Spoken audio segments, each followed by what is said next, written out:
Fred, or Joe, I've really concentrated on one fellow. And I hope it's not going to get me in trouble because he is kind of a nice guy. And I guess if I say too much, he won't put my paper in the mailbox or be friend. But anyhow, my mother has never said, "Do not lie, son," so I have to tell the truth. Anyway, I see you're in the business now. That sign on the car, and it says, "You drink and I'll drive." Well, I thought of something lately. I've noticed you, and you've sure been drinking a lot yourself. I don't know how Willie puts up with you, but she's a pretty nice lady, so I guess that. But I come up and I thought maybe you should get a new sign for the car. And that is, "I drink, you drive." Anyway, have a great evening, eh? Thank you so much, Alan. Okay, I think Ed McGuire might have a few things to say. He's been in this park for a long time. Oh my goodness, he's got a list a mile long. Look out.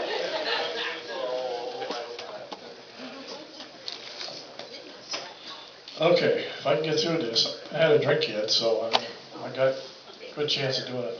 Joe and Lori Santana have been married for over 60 years. Just think, 20 more years and you could be the oldest married couple in the country. Yay! Did you see that couple on TV that have been married for 80 years? When I first got here, someone told me that Joe is known as the mayor of Down Yonder. Joe is, as most of you know, a big plus to our park. He's been involved in almost every activity that goes on in Down Yonder. Currently, he's a member of our Down Yonder Bowling League on Starkey Lanes. And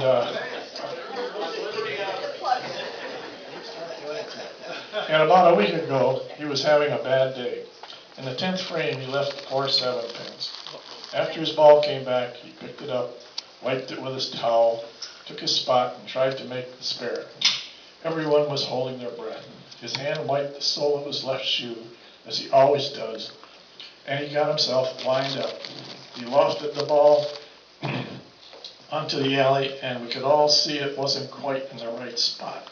And sure enough, he missed his spare. 4-7 pins remained like two rocks. Our Down Yonder bowlers were quite quiet, and you could hear a pin drop. He walked over to his seat next to Lori with hope for sympathy and sat down looking very dejected. All of a sudden, Lori poked him on his arm and said, "Joe, what the hell's the matter with you?" We all broke up, including Joe. We all congratulate you and Lori for your 60-plus years of a happy marriage. You're both a wonderful couple, and we all appreciate you and Lori's efforts over the years at Down Yonder. We wish you many more of happy married life.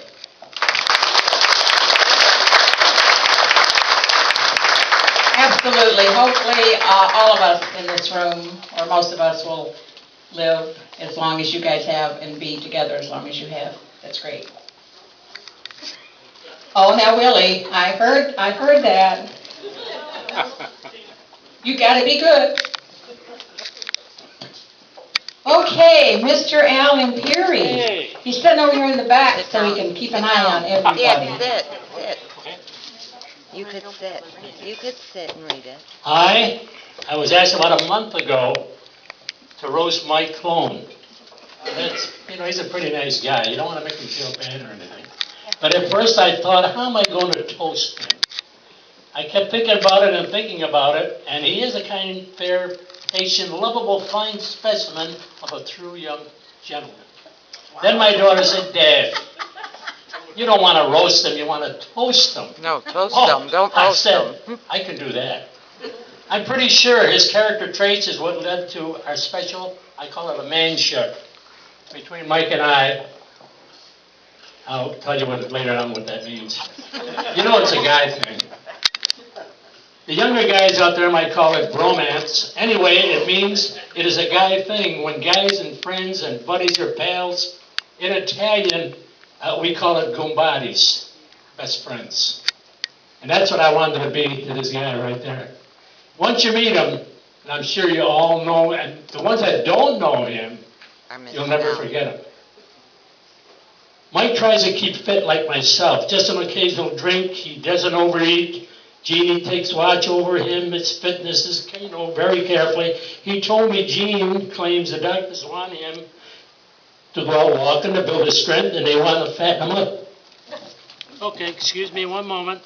And they told you? Hold it. Yeah. Turn it. I ain't got no fingernails. Here, I got it. 2 pages you went. Wait, Read it. wait. 1. Huh. Come on, We'll be here all 80-year-old. night. And what did Take all night, what we did got you all tell night. them? Eddie fixed this up for me. There. Okay, there we go. I told him like a father to his son, you be careful, Microphone. they do that to turkeys before they eat them. So here goes. Mike, the neighbor. He is not just the ordinary neighbor, he has become my friend of 4 years. Although it feels like I've known Mike for 50 years, when my daughter bought this place and moved me down Yonder on Bourbon Street, across from Mike, I recall how you and Jean took us under your wing. You showed us around, took me over that big bridge of Sarasota. It was a big bridge for me. I never seen one that big. On Mother's And Day. Mother's Day for a piece of back to one of the old pizza places from Buffalo, New York, that is. Jeannie knew there was a manship in the making. When I got sick, you too couldn't do enough for me. Well, that's the kind of people they are. For what I'm so grateful. This is why I decided to talk about bromance. I'm back to that word again. As for Mother's Day, Mike, I'm sure you would agree, I'm a cheap date. That was Mother's Day, by the way, when we went there. I view Mike similar to myself. He's young, and he's handsome like me. I told you that part there. He touches a soft spot in my heart. For example, last year at the end of May, when he and Jean were leaving to go home, that was a picture you should have seen. I still think of it. I got all teary-eyed and weepy. A guy like me, a tough guy. How do you like that? And I'll tell you, I looked at him, and his eyes started to fear. He's trying to fool somebody, but him and I, if we were alone, we'd probably be hugging each other and crying. I mean that. It wasn't his allergy. My heart hurt too. You do not meet a nicer man and really wanted to give him my heart. However, we settled for a short visit so his strength and energy didn't get all used up. I'm almost done. Upon me, well, now that is true bromance. Well, the truth be, he is always telling me how good I look, and sometimes he calls me Romeo. I tell him, stop. I don't want his heart to pitter-patter over me when weak in his condition. Well, let's face it. Everyone knows he puts up with bromance. I call it because Mike still comes to my door. You've got to see that when he does that. And how it sings to Patty. Can Al come out tonight and play? And that's what he does. Well, it's usually time for us Romeos to go to lunch or go watch the hockey game or get ready to party. That hockey game, by the way, that Jimmy Gelman's house. He always drops a hint or gives me reminders, Mike. Mike the provider, here's what I got to say about that. Jeannie, my goodness, you couldn't find a better provider. Mikey worked hard during the working years. I believe that was when the kids were in diapers and you had to get up in the middle of the night because he had one of those state desk jobs, you know, the kind where you sit around and you think about what we're going to eat this afternoon.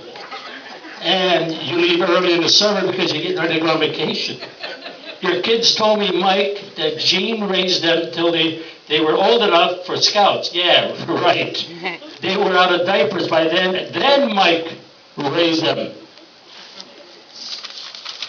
Okay. Jean and Mike became foster parents. A lot of people probably didn't even know that. And they had a few kids. We heard in their younger days. 2 children had not left them, considered themselves adopted. Mike even was offered a dowry for his adopted daughter, and he did not take it. They helped get the kids' parents into the USA. I heard stories where the neighbors would call Uncle Mike to hand unruly boys when the moms couldn't get them to behave. Yep, they called Uncle Mike to handle them. Mike has a son and daughter and an adopted son and an adopted daughter. He has granddaughters, grandsons, and neighbors' kids, all good kids. As a matter of fact, he's such a great father that his sons and daughters think the other is the favorite. I know how that goes. We all know that. I know as a father that whomever company that you're in, that's the one is your favorite daughter or son. And let's see. Jeannie threw them both out of the house one night. Choosing biological or adopted, both wrong, both go. I believe that was the night the son Michael met their daughter-in-law, Dawn. When we first got here, we actually thought Jimmy Galvin was his adopted nephew. Before we could introduce to Mike and Jean, Jimmy invited us over to the screen room for a beer. Then we heard him tell you on the phone, Mike, you're out of beer. Okay. You must have thought I was a doozy at your house with you, yet you still adopted me too. Oh, do not let this gentle and quiet nature fool you. Now most of you know he and Jean can throw one heck of a party. They proved that when they rented the hall one night. Just passed by their coach there, and their little parking space available, usually standing room or stuffed eating, and in the screen room, and in between cars and golf carts and bikes. You can't even stand in front of his place. I know this for a fact. They have entertained and laughed hard, and as a neighbor, the laughter has kept me up nights. And that I had to get up anyway over my diuretics. Mike and Jean are generous, sometimes at a fault. My friend has an open door policy of his own. When it comes to family and friends, everyone is welcome.